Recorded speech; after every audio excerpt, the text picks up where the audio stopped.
Hi everybody, hope you're doing marvellously well. We are here with Ruben at Elysia. How the devil are you? Yeah, thanks very much for coming. It's a lot of fun because we are going to do a recording session. And not only are you a designer of this equipment, and of course you build it here in this factory, in this beautiful building. Yeah. Factory is quite a big word because it implies like dirt and filth, and this place is so clean and organized. It's incredible. Hats off to you. So you're a piano player, songwriter, engineer, you do everything. So we're going to put you through the ringer here and have you record a song that presumably you wrote? Yeah, maybe a cooperation with a female artist. So she writes the lyrics and also the melodies for the song. I'm doing the background playbacks and songwriting, chords, stuff like this. Great. So it's going to be fun because, of course, we're going to record drums here. Yeah. Using all of your mic pre's, etc. We'll go through and, of course, you're going to be able to download the multi-tracks down below as per usual. This is going to be a lot of fun. Yeah. I love the idea, the reality, I should say, of somebody who designs equipment but also uses it. And this reminds me of where the great kind of consoles were done in the first place. When you think of the Trident A range, which is considered to be one of the finest consoles ever made, that was designed by the house engineers at Trident. They asked for it, they soldered it, they put it together. So this is the same tradition. Yeah, absolutely. I mean, you have to do the job and be as a position as a producer, mixer, and then to find out, okay, what can we improve, what is needed. So that's then my perspective here. That's absolutely wonderful. Yeah, nice.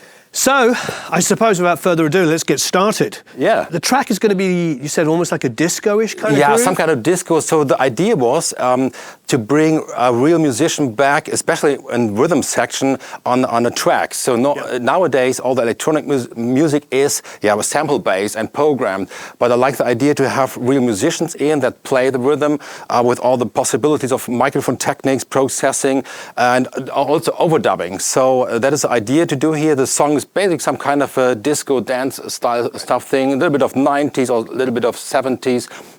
But I think we'll get a different feel with a real drum kit, a real bass player, and then we will later get a guitar player. Let's see what he will come up with ideas. I don't know. So it's fun. It's great. And I already see the first thing. I'm sure people in eagle eyes will have noticed in the background the Moses Schneider drum miking, which is a fantastic way to mic rooms because the mics are obviously in phase with the kit, meaning their time alignment is going to be absolutely superb. You're not going to have that delay of a mic at the back there. But better still, there's the null point of the cymbals. So you don't get as much cymbal bleed into it, but you get an absolute ton of room coming back. And of course, you've got a beautiful pair of M160s, biodynamic M160s, which are... Well, also my experience here in that room, before I know this technique here, I place also my microphones back on the other side of the room, but get the same problem of the flam. And with this distance here, the room is double the size. And that's way better because that room reverb is not that long, so we have to process a little bit. But I think this is a very good idea to use here. Well, if there's anybody that makes gear that you can process room mics with, it's yours. Yeah, so we'll see here later. This is going to be fun for me because I'm going to push him to find out all of his different techniques. This is really cool. So M160s for the rooms. Firstly, let's give a big shout out to Triad Orbit who make, insane stuff. You think of this is a fairly decent amount of mics on a kit. You got 2... 4, 5, 6, 7, 8, 9, 10, like 10 or 11 Then mics. 2 outside for the room, for the reader on the floor, yeah. But if you think of 10 or 11 just on the kit, look at how small the footprint is on the mic stands. Pretty amazing. If this was 11 individual stands, we'd be just climbing over them. That's really cool. Absolutely superb. So what's this? What do we have down here? This is an Nuvo N8 from AEA. I think that's the same inside like the R88. So the stereo mic. And I haven't used this yet. Yeah, and this is pretty cool and has a very darker tone. And we use it here also as a kick mic. So we place a little more farther from the kick. Previously it was too far, then it was overloading, and it's a little angled here. And yeah, it sounds really good, I have to say. We're going to listen to all of these individually. That's pretty cool. What have you got on the inside? Inside is a biodynamic M88, I think. Yeah. Oh, an M88. Yeah. Right. So for the kick part of the inside. Okay.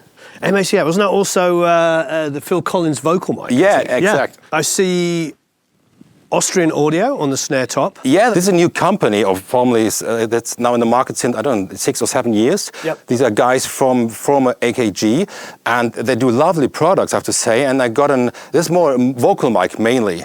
And it was, let's try out what's doing on the snare here. I don't know if it's made for this, but I think do the test here, and it's pretty good, I have to say. They've actually been telling me to use it on a snare mic, so maybe it's through you. What's the bottom snare mic there? This is an MB. That's a very unknown manufacturer, I have to say. It's a German manufacturer. It's Haun. They do capsules here and sell those to other manufacturers. So it's more not that famous company, but I definitely want to know about that. But this is the techniques also from Moses Schneider's stereo here. So that's the Schnerio. So 2 bottom mics for have a stereo impact. Oh, so it's a Schnerio, and now I'm seeing the second one. Oh, very, very cool indeed. Really cool. Very, very cool. And then the drummer's going to be able to navigate. Isn't that insane that you can get that many mics on it? Yeah. Incredible. Yeah, that's cool. And then is that an SE Electronics on the hi-hat? No, that's also an AEA. It's N22. So it's a more brighter tone rather than the N8. And it's angled in a way that I only capture the hi-hat here. And the very cool thing with this is that here's also a big null point, so you can here's nothing. So it's very focused on this, so no snare bleeding inside. Amazing, amazing. Another Austrian audio? Yeah, the OC818. Yeah, and this looks a bit strange, but the angle is like this, that I got the kick and the snare in the center of the overheads. So we angled this, that really kick and snares in the middle. Makes perfect sense. We forget one here, over here. It's mono overhead. It's also an AEA N8, so also with a darker tone, and to have an alternative rather than the standard stereo overheads. Great. And then the Wurst mic? Yeah, that's a Wurst mic, also a Ruben mic here, the M130, and let's see if the position is perfect. We have to record something, maybe adjust a little bit to get the snare, the kick, a little bit of hi-hat here. And then we've got monitoring. Yeah. From a new product of yours, and the Expector. Expector, yeah. This is a headphone amp. This is really made for this kind of purpose here, or in a project studio. So we have 2 dedicated outputs. And the cool thing is here you can bring in 2 stereo mixes. So for the drummer, he get on one input, he got the playback, on the other, this live sound from his kit, and with a click also. Then he can adjust the levels individually. And he also has some kind of an EQing here on board. Right. So it's a headphone, you need more bass or less bass. And here's a dedicated output for the engineer with the same mixer. And also you can set up the mono stereo side, left and right mode. And there's on the backside an output to put on a spare pair of speakers. That's absolutely fantastic. Yeah, I'm dying to hear one of these. And we have the same also at our place with a computer for the speakers. Great. Yeah. So there's no glass here. This isn't a traditional control room and live room. This is a very kind of Daniel Lanois situation where he would actually have the drummer just sitting behind him. But I love this idea. And it's probably, frankly, a little bit closer to the way a lot of people are working. You know, our old drum room in our old studio was no bigger than a kid's bedroom. Wow. You know, you do what you do. You make it work. So, a couple of things. Firstly, we're on headphones, of course, because of it, so that we can have Achim play and not have any speaker bleed. But before we get started, I want to hear the song.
Cool.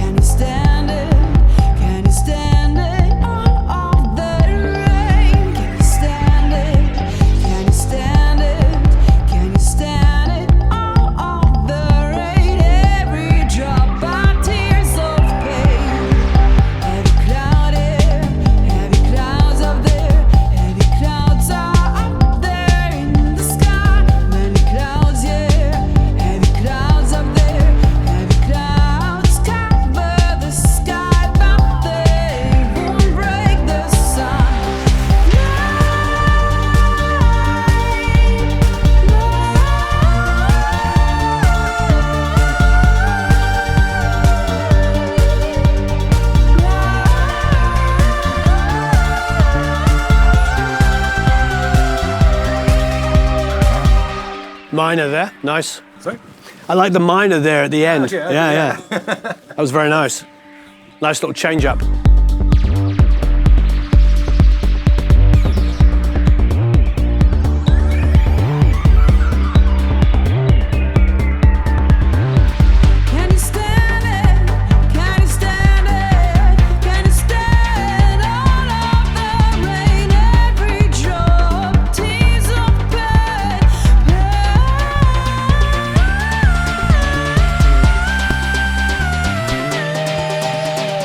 And again.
Cool. That's nice. Yeah. So you should be in Berlin. You could be doing like dance music, you know. We're in west end of Germany. Yeah. Maybe 10 BPM faster for Berlin. Yeah. No, that's absolutely superb. Okay, I get the vision. Yeah. The bass player actually is going to have a lot of fun, isn't it? Yeah, he will later also do the thing here. Yeah, because you've really the line is there's a lot going on. So. Yeah, but I think it'll be a lot of fun for drums as well. So Ruben, would love to go through the kit and hear what you've done. I'm really intrigued. Well, I'm intrigued by actually all of these mic pre's. The fact that you've got compression built in on one knob and very easy to use is quite exciting. Yeah, and very useful also. Good. Okay, let's start with the kit. Can you play me the kick? Thanks. So now with heavy compression. Very heavy compression, without compression.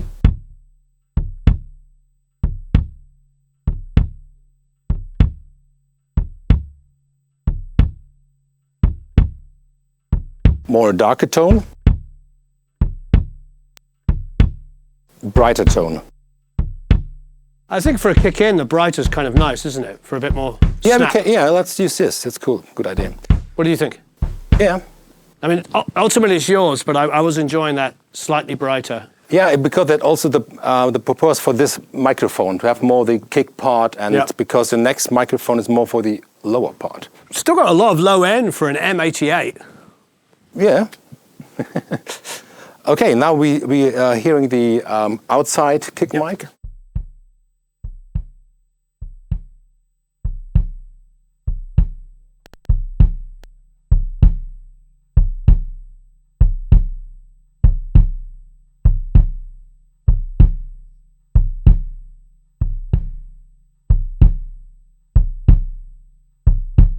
I like to also have some EQing into this. Okay. To have more of the sub low end. Yeah. I reduce this, let's a little bit of gain. I combine now the two kicks.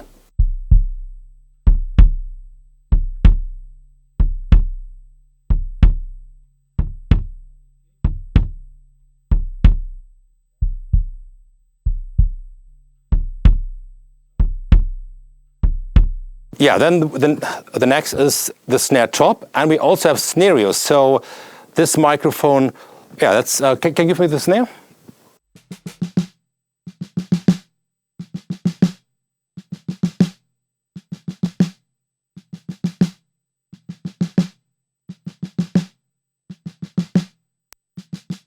More brighter. But here, with more you see darker one. Heavy compression. Yeah, I think the gentle compression sounds great. Thanks. Then we should use the stereo here. That's a very interesting microphone. So the stereo, for those that want to know, is Moses Schneider's technique, and it's a lot more than a snare, bottom snare mic. Yeah, absolutely. I mean, it can be the whole drum sound. Absolutely. Okay, give me the snare, please. So it's stereo, it's bright, and in combination with the outlet kick.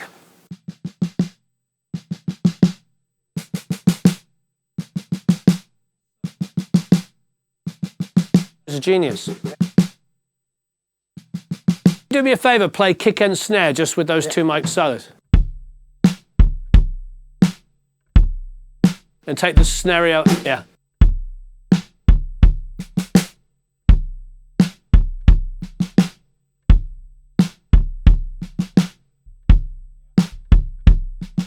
Okay, then let's check the hi-hat.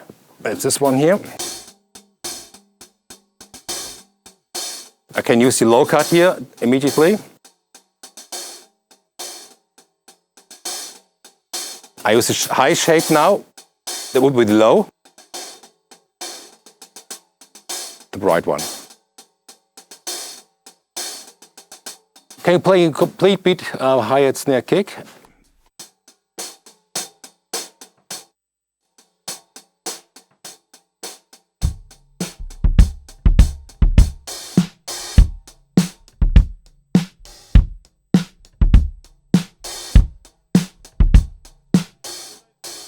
Combination of that mic with the pre makes the hi-hat into a much bigger instrument. I mean, there's so much more personality than just, you know what I mean? I'm not a fan of super high passing the hi-hat. Yeah. What was important for me to have a very good isolation from the instrument. Yeah. When I put down the hi-hat, you could not, in the mix, the hi-hat is very low. But I have a control with the fader about the hi-hat here now. Yeah, I think we got, especially during the 80s, we got used to this idea of the hi-hat just literally being pss, pss, pss. Yeah. You know, now that is like, it's a real instrument. It's so much personality. I hear a lot more going on than just, high-end Christmas. It's really, really, really nice. Okay, do the same beat again. That's this one here, the Wurst. So that is... In the center of the AEA center mic. Yeah. But here now, we have also an compressor running here.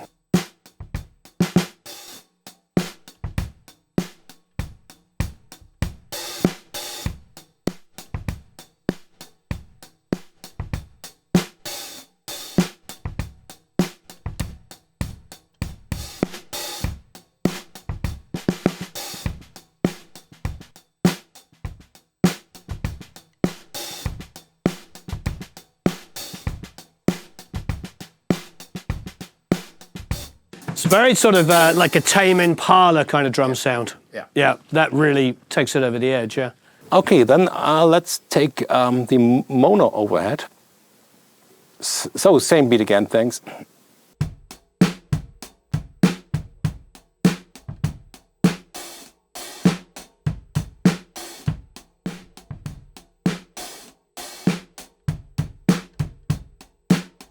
That compressor could get quite aggressive. Compressor now. Yeah, yeah.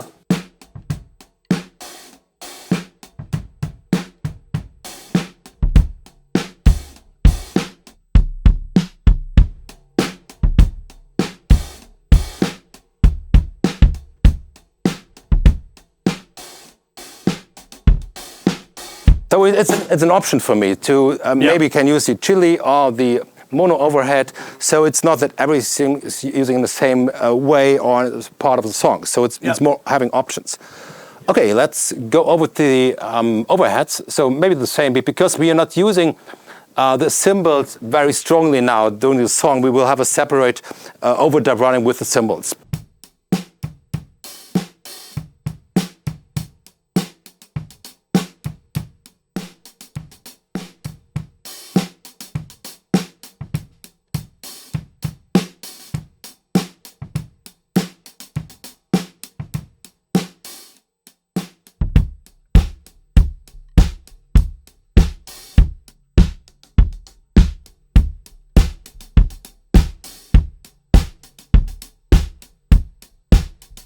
really picks up the stick attack on the hi-hat, doesn't it?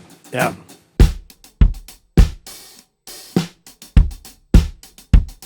Yeah, so it's also an option to have the mono overhead or the stereo overheads. It's all more colors to have in the mix. And now we come to the drum. Another Moses Schneider Yeah, trick. Moses Schneider. So thanks to him, that inspired me here a lot. Okay, thanks.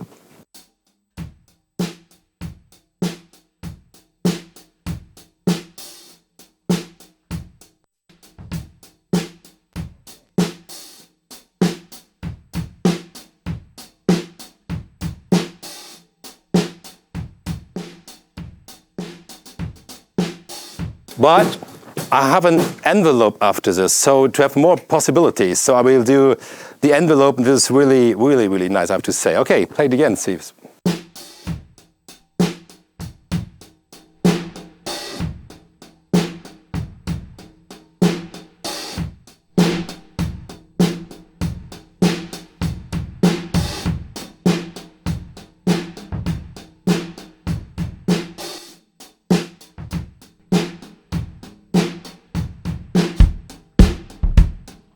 Cool.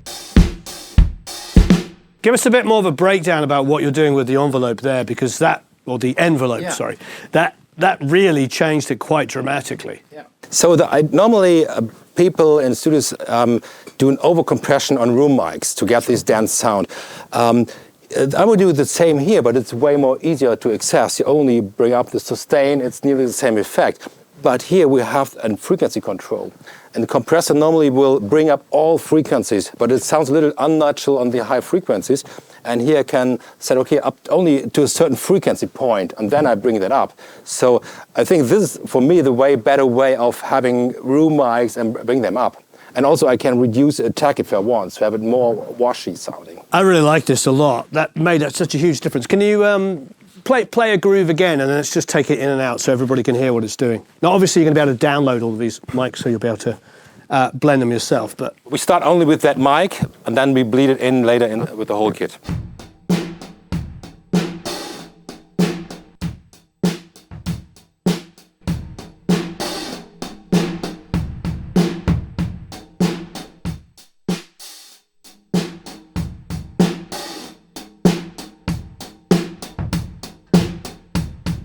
well, that made a huge difference.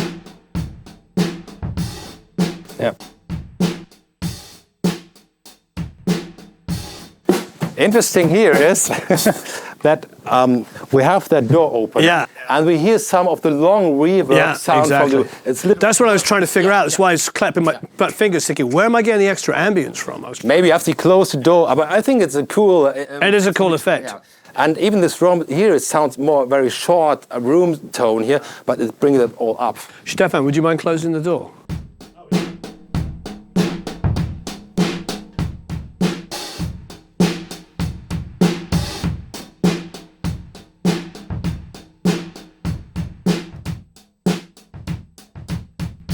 Okay, and I think the last thing is the floor. So the outside microphones.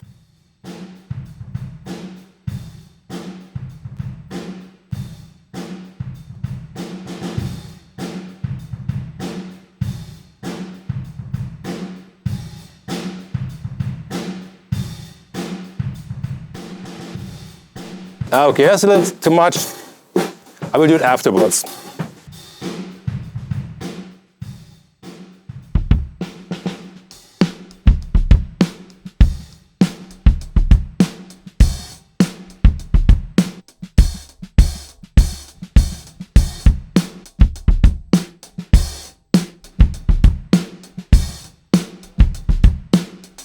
Two things.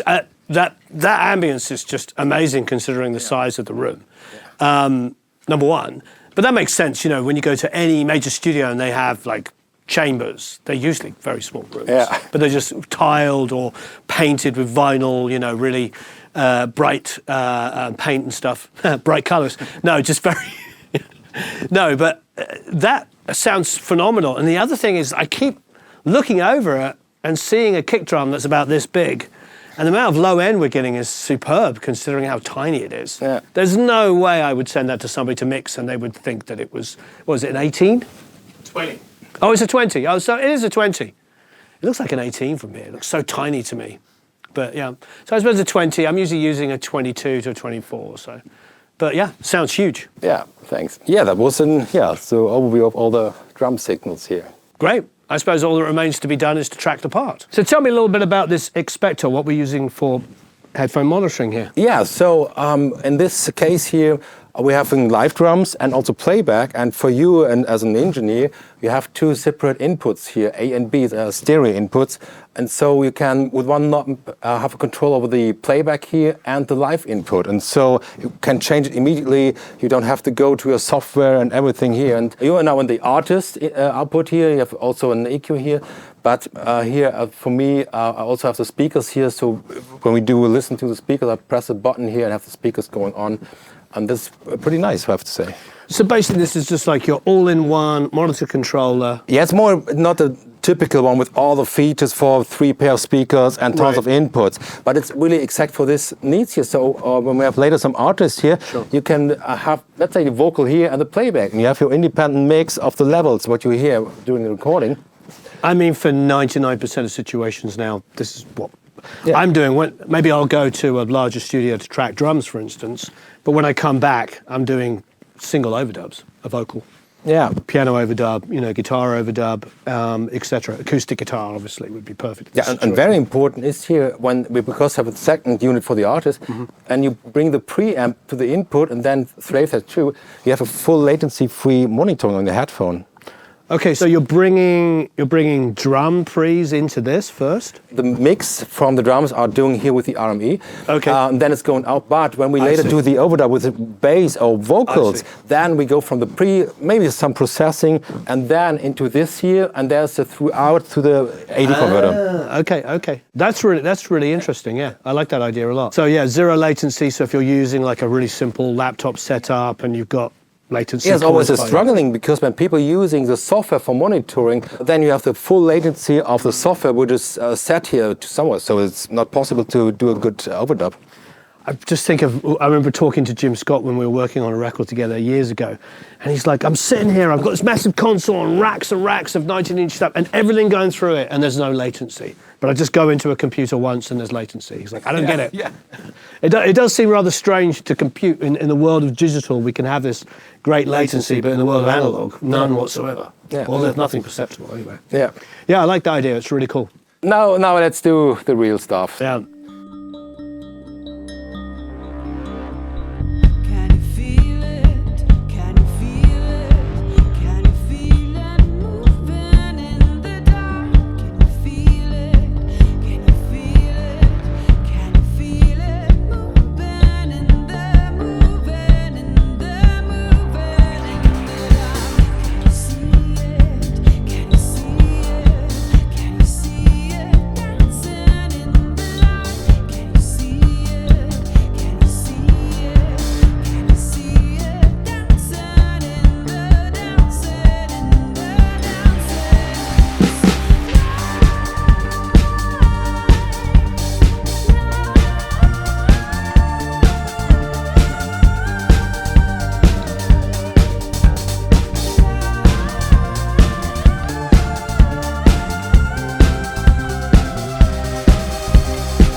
Wow.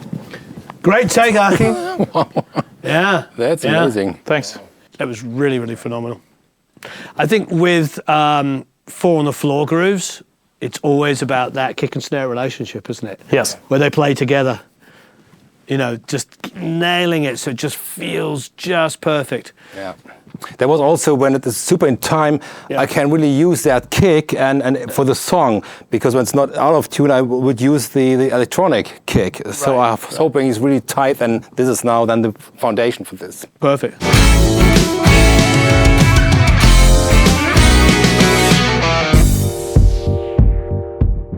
So now we will do a tom overdub.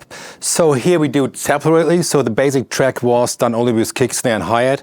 And here I like to check out something. I don't know if it will work out or not. So the toms are now placed like this. And I would like to take 2 of these ribbons here in an XY configuration like this to get all the toms.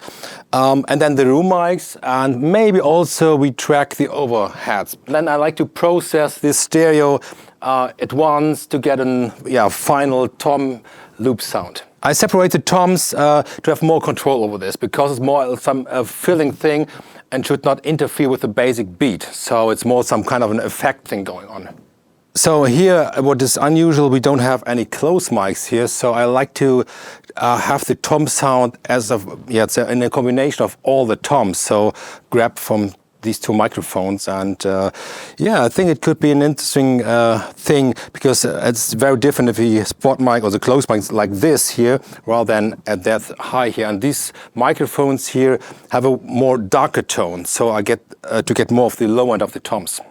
So this is, it's the pair of the ribbons. What else are we hearing? The overheads and the rooms? Unfortunately, the tracks are now, so this is one channel here, and this is the other. So I've not one fader. Yep. And then also I put a little bit of the room mics here, from that room and from the floor. Maybe we start with the ribbon alone. Okay, stereo ribbons over the toms. Okay, do the groove.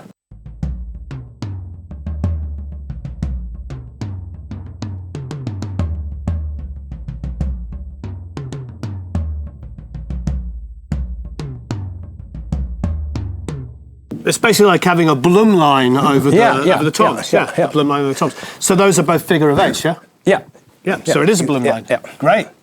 Love it. So let's feed in a little bit of the room stuff.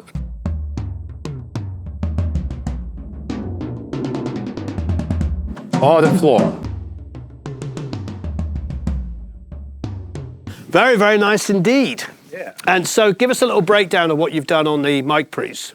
Not that much, so I've really used it as a preamp now for that tom overdub, but I think... No compression at all? Yeah, that's the next thing. So first I want to do microphone position, and now I would put in some stuff here to see if I can do some magic more.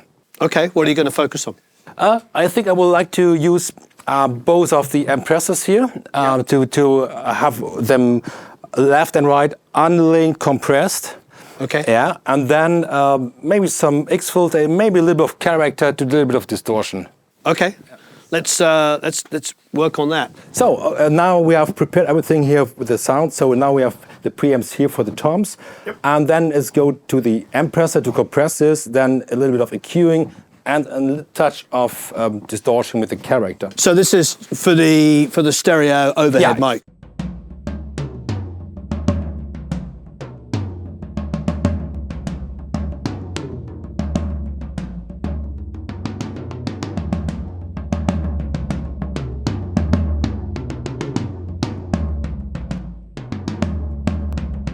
This is the compression here first, and the nice thing here is it's not linked. So you see that left and right thing is compressing individually, then followed up by the X filter, it's an EQ. I did a little boost in the high mids and also more boost in the low end. So this is where I like to pick out the toms and stick out here. And then the next, now the characters.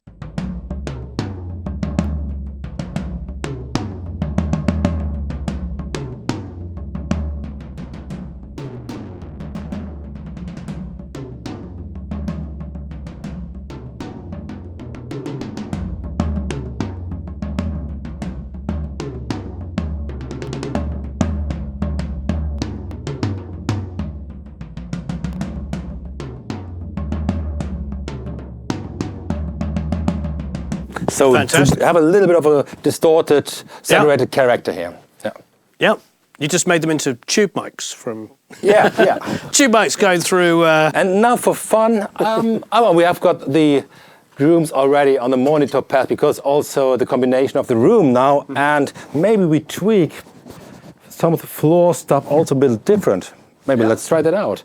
Yeah. Okay, let's give this more edge. Okay.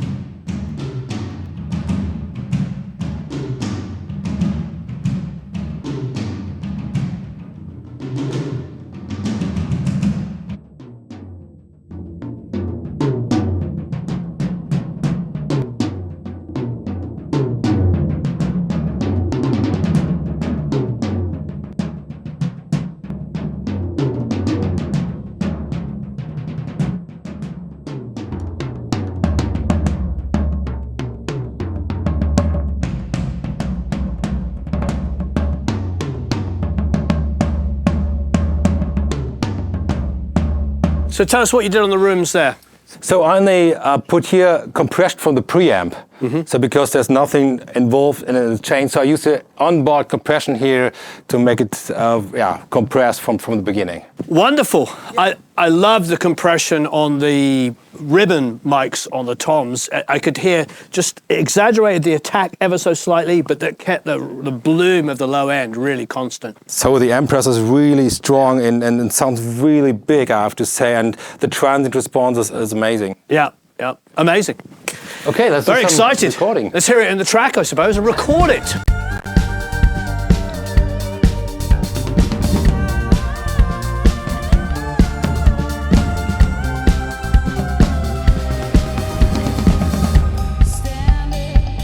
Maybe can you put this only at the end of the chorus and then with a more dynamic? Yeah, that would be cool.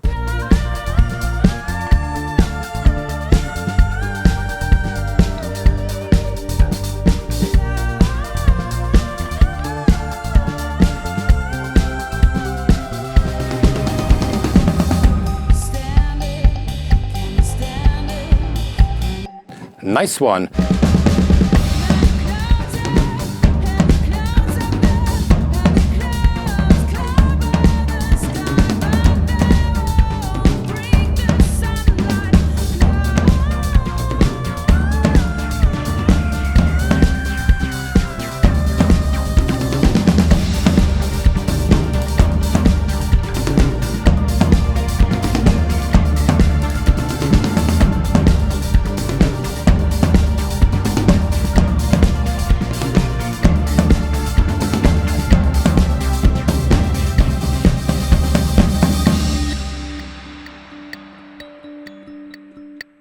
That was cool. That was very cool indeed. Yeah, thanks. Bravo, great work. Thank you.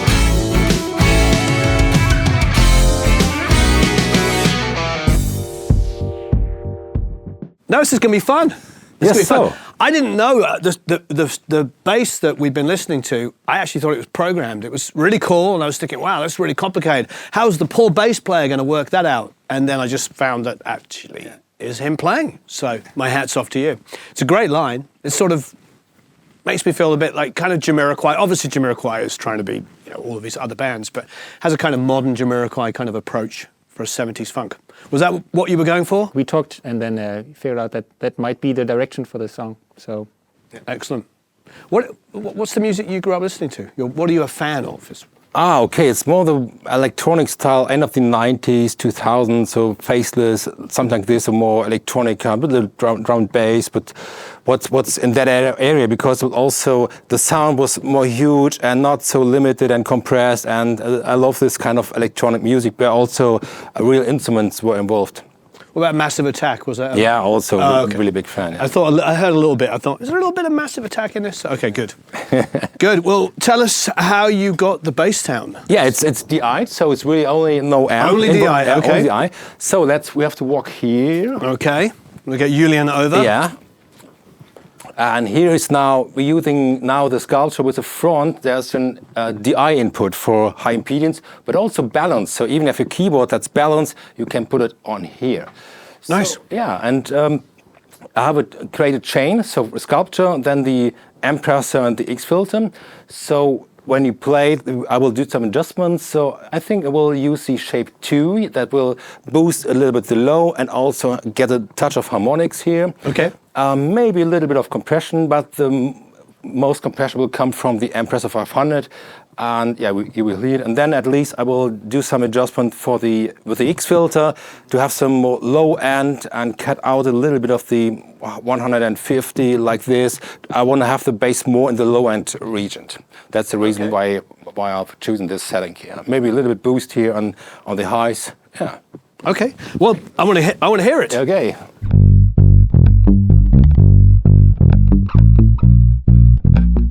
Subtle distortion, very subtle.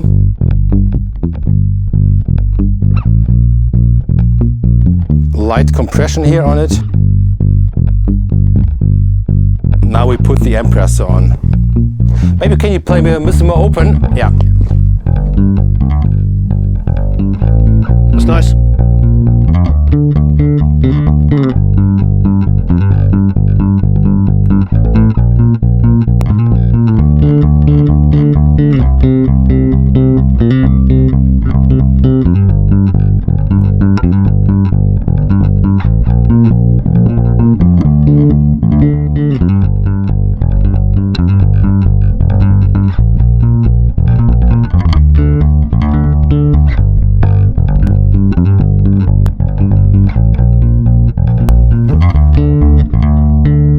So that's now the final result of that setting here. Yeah, I really like it. It's just there's a little tiny bit, a little bit of extra finger noise in there, which at the moment sounds really cool, but I'm worried about in the track. Okay, we can reduce it with the EQ a little bit. That we maybe a bit of 3K cut, just a little bit. Yeah, then we reduce this here a little bit. Yeah, yeah.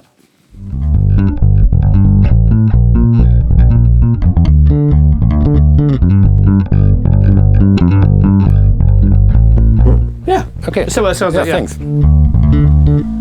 Cool. The EQ solved the problem. Okay. Nice. Should we do some recording? Yeah. Remember, no stopping, no mistakes, but no pressure. First takes. First take, yeah. Yeah. Can you feel it? Can you feel it? Can you feel it moving in the dark? Can you feel it? Can you feel it? Can you feel it moving in the moving in the moving in the dark? Can you see it? Can you see it? Can you see it dancing in the dark? Can you see it? Can you see it? Can you see it dancing in the dancing in the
And a little more variation in this. I think in the rehearsal we have a little bit more variations, and it's now more disco and octave based. Right. I think you did a little bit more. Yeah, maybe I just try to make a short version.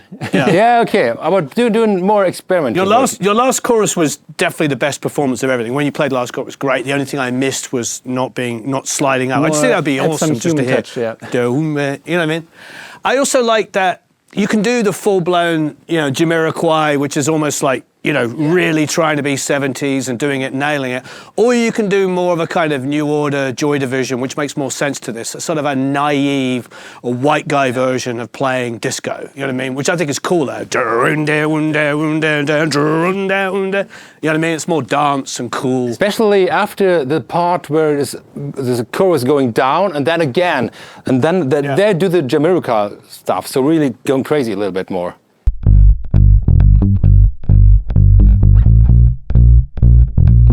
Ah, that's cool. Boom, boom, boom, boom, boom. Yeah, that's cool. Yeah, that's better, yeah. Yeah, it's great. It's got to have a little bit of a naivety to it, a little bit of a you know, like I said, like when you listen to like Peter Hook playing disco lines, you know, he's got his just kind of naive way of doing it on New Order, but everybody knows the Peter Hook bass line. You know what I mean? It's like, I love Jamiroquai, I love all these great bass players, but you play Level Tear Us Apart to anybody on bass, everybody, oh, I know that, that's a great bass line. You know what I mean? Yeah. But you play a generic disco beat, everybody's like, I don't know what that is. It's great though, it's fun. But very good, very good. Okay, let's do it. Let's try another version. Can you feel it? Can you feel it? Can you feel it moving in the dark? Can you feel it? Can you feel it? Can you feel it moving in the moving in the moving in the dark? Can you see it? Can you see it? Can you see it dancing in the light? Can you see it? Can you see it? Can you see it dancing in the dancing in the dancing?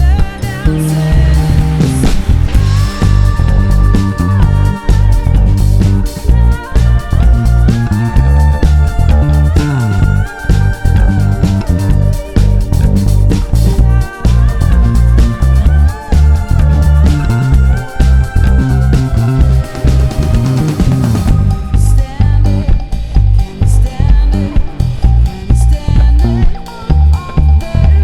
Can you stand it? Can you stand it? All of the rain. Every drop of tears of pain. Heavy clouded, heavy clouds up there. Heavy clouds are up there in the sky. Many clouds, yeah. Heavy clouds up there. Heavy clouds cover the sky out there. Break the sun.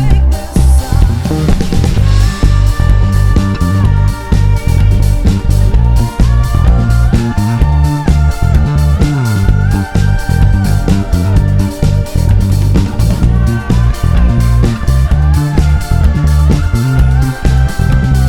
stand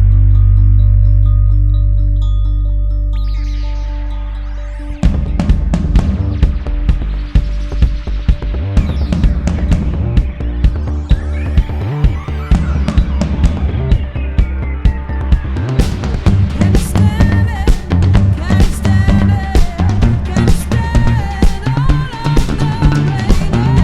drop of tears of blood. Can you see it? Can you see it?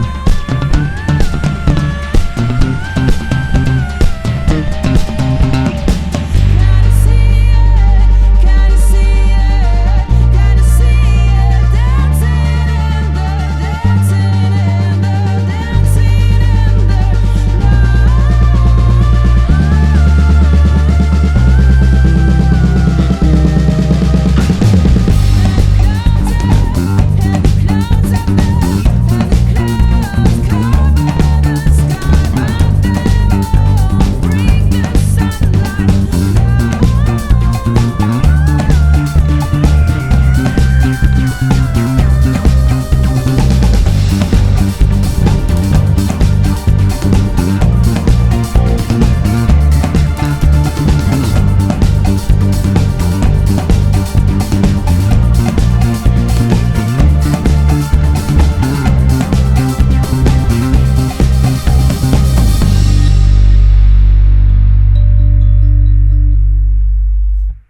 Great, can I make two little things? Of course. Can you do, on the first verse, can you not put the octave in? So just go, love instead to. of going dum dum dum dum, just go dum dum dum. Doom, doom, doom. Just do the low only. So. Yeah. Yep. So on the eighth note kind of part, try going, instead of going up to the D, just drop down a semitone so you do the A, like the fifth in the bass, and see what that sounds like. So you got the dum dum dum G G G G G B flat B flat B flat. Can you stand it? Can you stand it? Can you stand all of the rain? Every drop, tears of bed. Can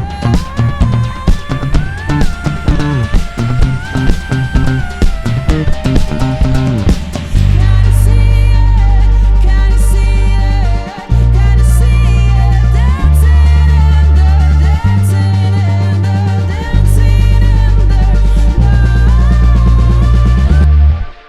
Yeah, you've nailed all this each time. So you want to redo the first chorus? I do have to redo the first verse anyhow. So you might as well do first verse through to chorus. Can you feel it? Can you feel it?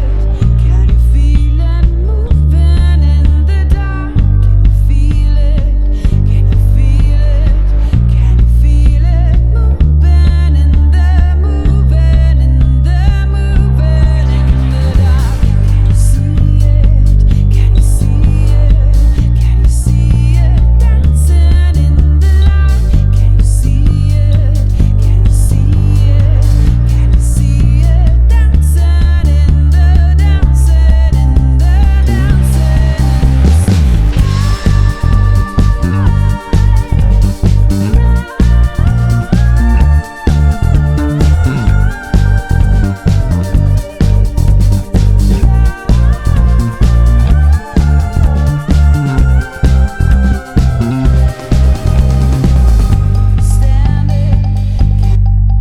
Okay, I think that's done with the bass. Yeah. Pretty much. Good job.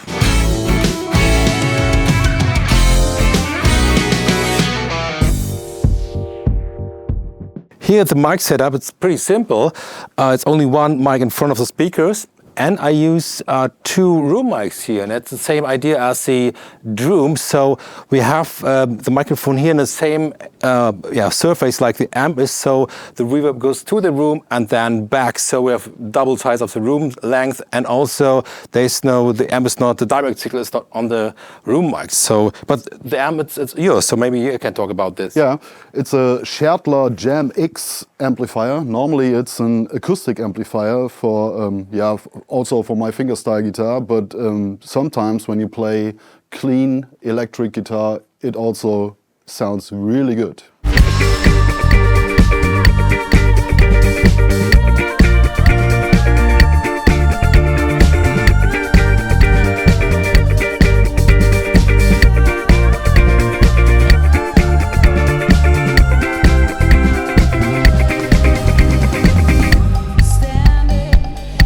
Okay, now I would say the same sound on the next chorus.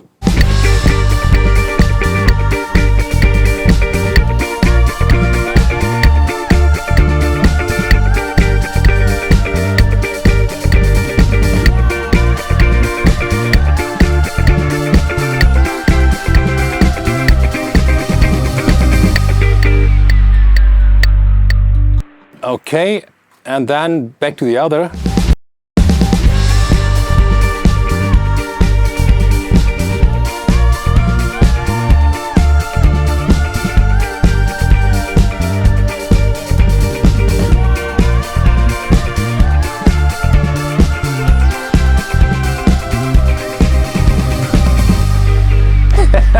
That's nice.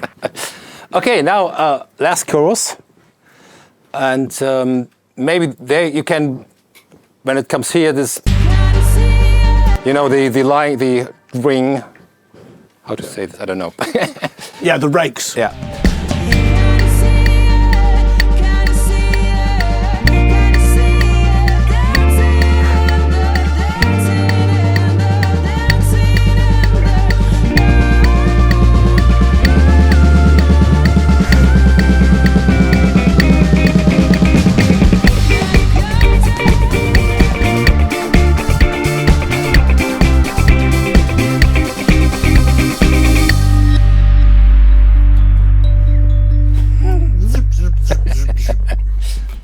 Nice.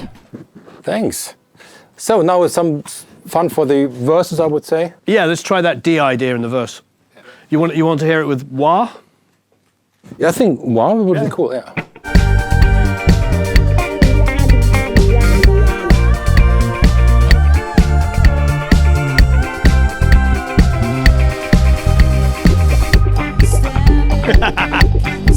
You got him on camera dancing.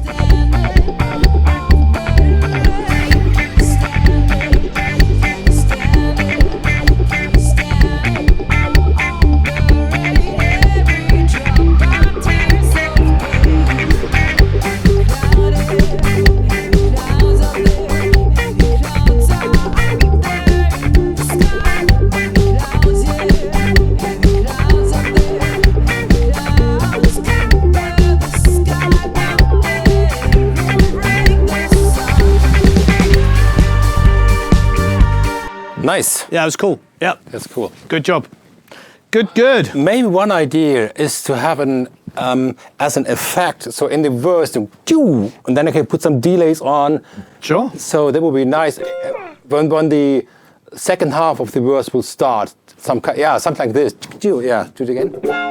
I did it when we start the track. Yes, something like this, but a little bit more in the verse. Have some to put some delays on and have some effect stuff running. That would be cool.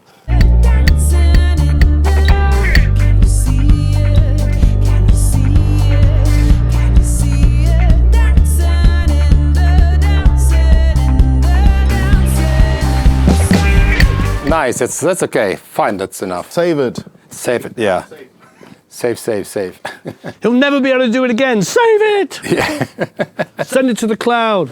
So what is with the interlude stuff? Did we do there something?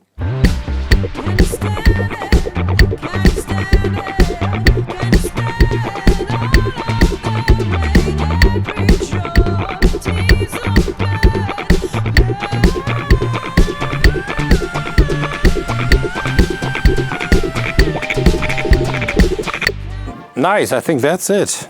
Maybe. Yeah, it's cool. I think we're done with the drums, right?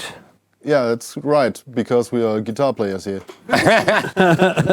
I think we're guitared out. I think it's vocals. Good job. Yeah.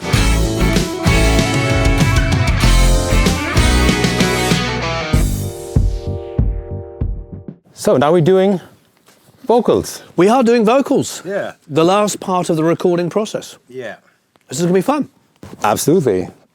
So, there is our wonderful singer down there. Hello. Hi. Cora, yeah. You did the scratch vocal, and I assume you've been practicing this and worked on it anyway. Yes. Yeah. What do you want to do? Do you just want to throw one away and do one all the way down, or do you want to get straight into sections? You tell us. I will sing all, but if I feel like, I need a break, I will sing the other part after the All right, first so part. that's good for us anyway. We'll take one from the top, and it's good for me. I'll get into the song a bit more. Okay, great. Okay. Can you feel it? Can you feel it? Can you feel it moving in the dark? Can you feel it? Can you feel it? Can you feel it moving in the moving in the moving in the dark? Can you see it? Can you see it? Can you see it dancing in the light? Can you see it? Can you see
I did it wrong because of the new part. Ah, okay. There's the second verse.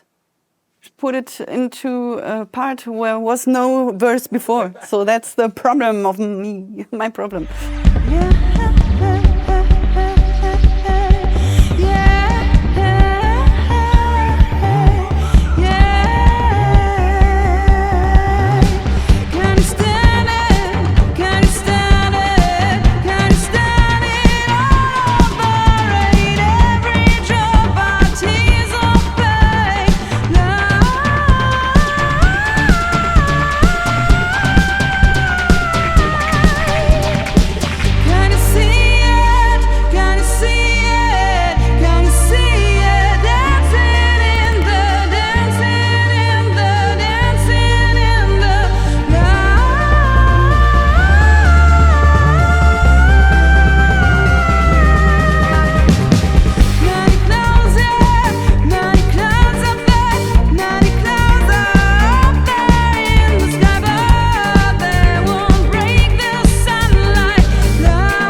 I think it sounds great. How's your voice holding out, going between the low stuff and the super high?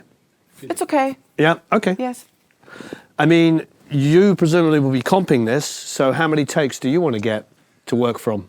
Yeah, I mean, I should do some overdub, but I think this high part is really the most critical part. Yeah, So but once it's got, I'd be happy to fly it around.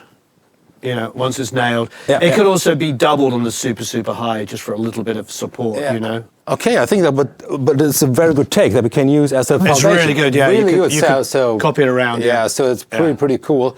Yeah. Yeah, we do some ad-lib stuff and overdubs, something like this, I would say. Yeah. It's really nice. So, really good job. Excellent. You nailed it. You want to just do like one or two more just for safety, in case there's words here and there you want to steal from other takes?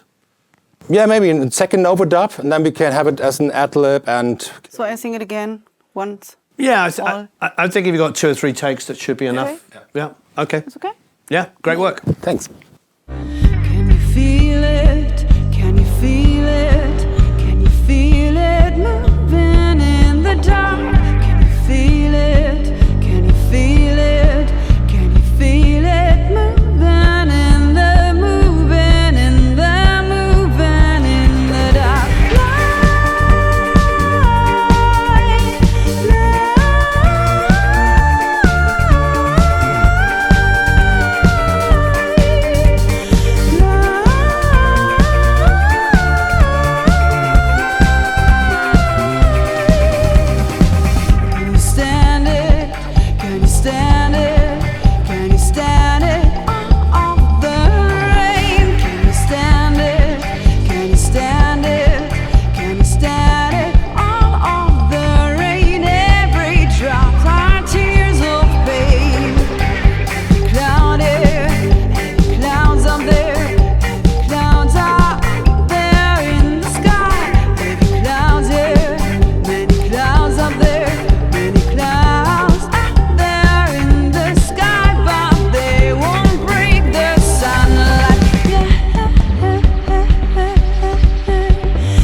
Bravo. Nice. Yeah, fantastic. Super.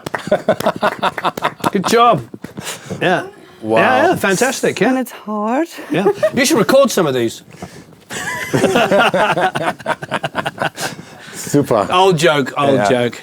Sehr, sehr gut. Super nice. Water. Yeah. Water. Please give me water. Yeah. Super nice. I like it a lot. I mean, it's really up to you whether you want to have one for safety in case you've got a word and you're like, if only I had one more take. Maybe the last one. But these are really, really cool takes, I have to say. Yeah, wonderful work. Yeah. And I think it's also another approach. Modern pop productions now really full of vocal stuff and overdubs and effects. And I like to have this embedded in this cool, nice band going on. I know this. I mean, a little bit of effect is okay, but I like to have the vocal more. Yeah. Okay. Yeah.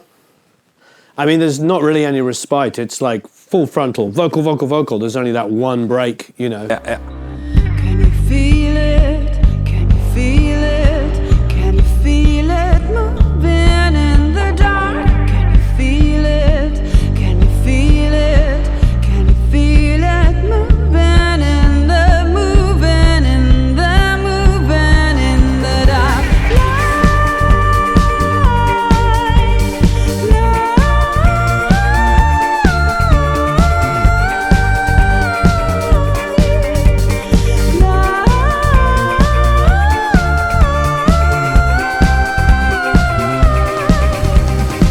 Can you stand it? Can you stand it? Can you stand it? All the rain. Can you stand it? Can you stand it? Can you stand it? All of the rain. Every drop of tears of pain.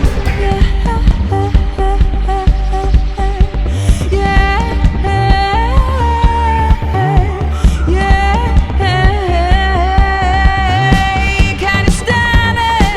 Can you stand it? Can you stand it? All of the rain, every drop of tears of pain.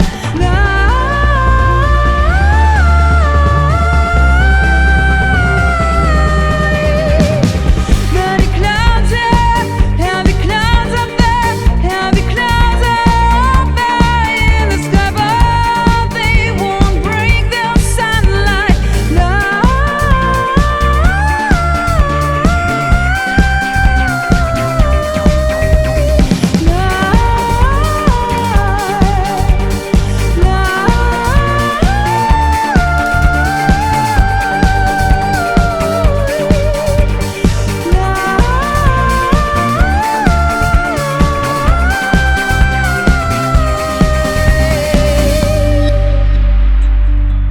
Excellent. Super. I think you've got tons to choose from. You could make like a really pretty perfect double out of those. Yeah. Super. Great work. Ruben, so tell me a little bit about the vocal chain. This is our mic pre here, yes? Yeah, they're doing not much. I mean, you're using compressor here a little bit, and a little bit of the shell to the shape to boost a little bit the high mids and have a little bit of saturation. Yep. Follow up by the Compressor 500, and I use it more to, let's say, to even out the low and high notes. You know that and the low range you are softer. So then I use the gain reduction limit to limit this. Followed by the X-Filter 500 to boost the high mids a little bit and also at the low range a little bit. And then followed also by another expressor and doing up to 6 dB for when she's going louder and more like this. Yeah, and then that's it. So serial compression, compressor. Compressor. Yeah. So 3 or 4? Yeah, 3. 1, 2, 3. Okay. Yeah, that's quite extensive, but that's good. I mean, the vocals has so much dynamic. You have to use all the compressors for this. Yeah. That's wonderful. I like that little grit, whether it was coming from here or the mic or the combination thereof. It sounded really great. So one last thing then. What have we been using on our master bus? Can you give us a little bit of info on these two? Because we use here the X filter and also expressor, because when you're doing recording, it's not final process and want to have some magic and some fun. So I use the X filter basically also for using the bass, the mid and highs, to have it shiny on the end, and also using the expressor on the master bass, because then you can push the drums a little bit more and the compressor will even that out and it sounds more punchy, and it makes fun to hear then. But it's even the combination that many people use as their general master bass and in production, so it's a very good combination. Well, let's play the mix where it is at the moment, just rough, and Britt, turn it on and off. Feel it down in the dancing, in the dancing,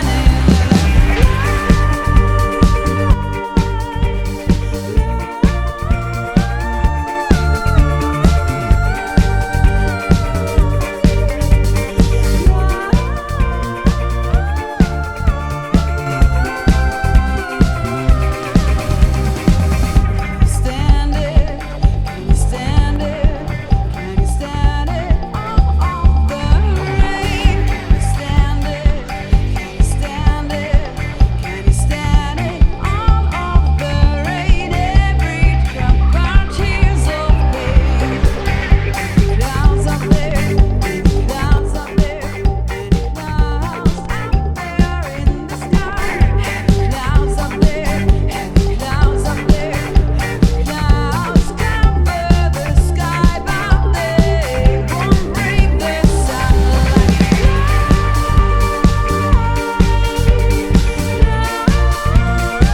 Yeah, it's great.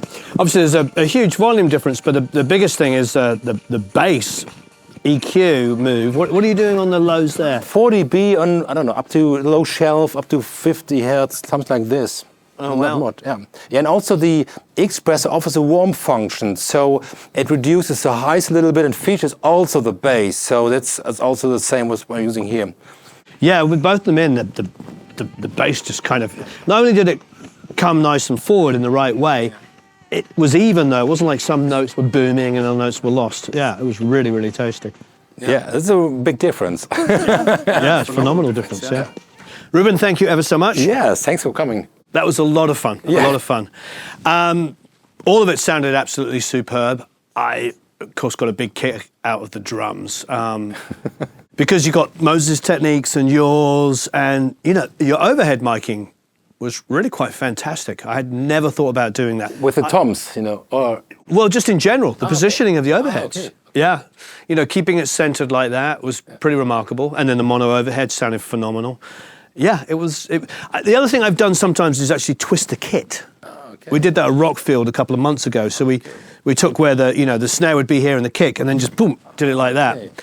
So to kind of get it to feel stereo in the room. But that was really, really wonderful. Everything. I mean, the thing is you're committing to tape. Committing obviously to DAW, but I still think that way. You're committing everything using the hardware, and I think the mix should be pretty close to faders up, maybe a little bit hopefully. of boost and cut. Yeah. That's the idea, to put it. I mean, some signals are very processed, like vocals, like bass, and others more lightly. You have to do a little bit. But I think that's the idea of having something. You bring the faders, automation, FX, editing, and then the sound is done during the recording. Yeah, I agree. Yeah. I think that for me, that's still the best way to record. Yeah. So very enlightening. Of course, there will be a link down below where you can download the Multitracks and hear for yourself. Yeah. Thanks ever so much. I really appreciate it. Thanks for coming. Thank you. So long, everybody. Thanks ever so much. Bye. Goodbye.